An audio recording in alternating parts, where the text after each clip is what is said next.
वहीं आम आदमी पार्टी के एमसीडी प्रभारी दुर्गेश पाठक ने बयान जारी कर कहा कि आम आदमी पार्टी के कड़े विरोध के बाद बीजेपी शासित एमसीडी को घुटने टेकने पड़े। दिल्ली की 3 बड़ी संपत्तियों को बेचने के प्रस्तावों को या तो रद्द किया या फिर टाल दिया। बीजेपी राजन बाबू अस्पताल की जमीन, इसी के साथ ही शालीमार बाग स्थित स्कूल की जमीन और सभी सामुदायिक भवनों को प्राइवेट माफियाओं को बेचने की तैयारी में थी। दुर्गेश पाठक ने चेतावनी देते हुए कहा कि दिल्ली को बेचने की भाजपा की मंशा को आम आदमी पार्टी कभी पूरा नहीं होने देगी। दिल्ली वालों के संघर्ष की जीत हुई, इस जीत के लिए सभी को बधाई देता हूं। दिल्ली वाले बदला लेंगे और आगामी चुनाव में भाजपा के एक नेता की जमानत जब्त करेंगे और एमसीडी में भी अरविंद केजरीवाल की सरकार को लेकर आएंगे। जनता पार्टी को घुटने टेकने पड़े।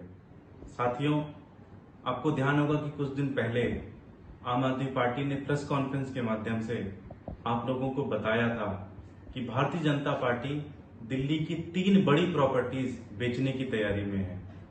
सबसे पहला राजन बाबू जो टीबी अस्पताल है, उसके पास की जो पूरी प्रॉपर्टी, उस अस्पताल की जो पूरी प्रॉपर्टी है, उसको ये बेचने का प्रस्ताव लेके आ रहे थे।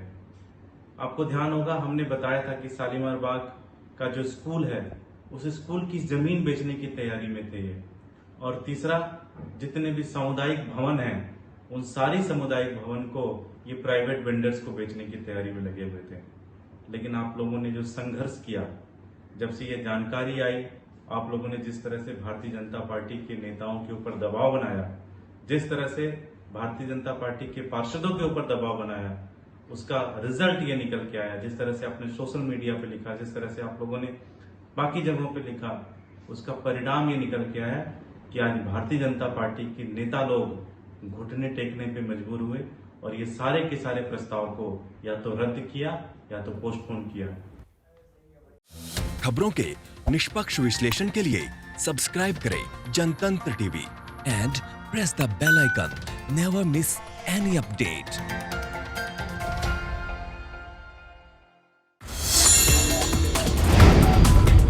Download the Janatantra TV app, available on Google Play and App Store. Download it now.